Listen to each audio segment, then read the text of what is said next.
ახალციხის მუნიციპალიტეტის გამგებლის მოვალეობის შემსრულებელს დღეიდან იურიდიულ საკითხებში მრჩეველი ყავს. აღნიშნულ თანამდებობაზე გოჩა პარუნაშვილის 3 აპრილს დაინიშნა. როგორც თავად ამბობს მთავარი მოვალეობა, იურიდიულ დარგში კონსულტაციები და მის ირგვლივ გარკვეული საკითხების ჩამოყალიბება იქნება. ახალციხის მუნიციპალიტეტში თანამდებობა გამგებლის მრჩეველი იურიდიულ საკითხებში ამ დრომდე არ არსებობდა. გოჩა პარუნაშვილი 12 წლის განმავლობაში პროკურატურაში გამომძიებლისა და თანაშემწის პოზიციაზე. ბოლო წლებში კი ენერგოკომპანიაში მუშაობდა. 1 ოქტომბრის საპარლამენტო არჩევნების შემდეგ იგი არასამთავრობო ორგანიზაცია ერთსულოვნება საზოგადოების უფლებებისათვის ასპინძის მუნიციპალიტეტის ორგანიზაციის თავმჯდომარე იყო. ახალციხის მუნიციპალიტეტის გამგეობაში საკადრო ცვლილებები ახლო მომავალში კიდევ იგეგმება, თუმცა რომელ სფეროში გამგეობის ხელმძღვანელობა ამას ჯერ არ აკონკრეტებს.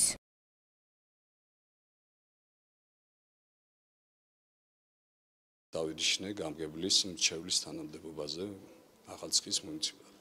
სამომავლო გეგმების შესაბამისად ყველა იურიდიული საკითხთან მიმართებაში კონსულტაცია იქნება ეს თუ სხვა ემსახურება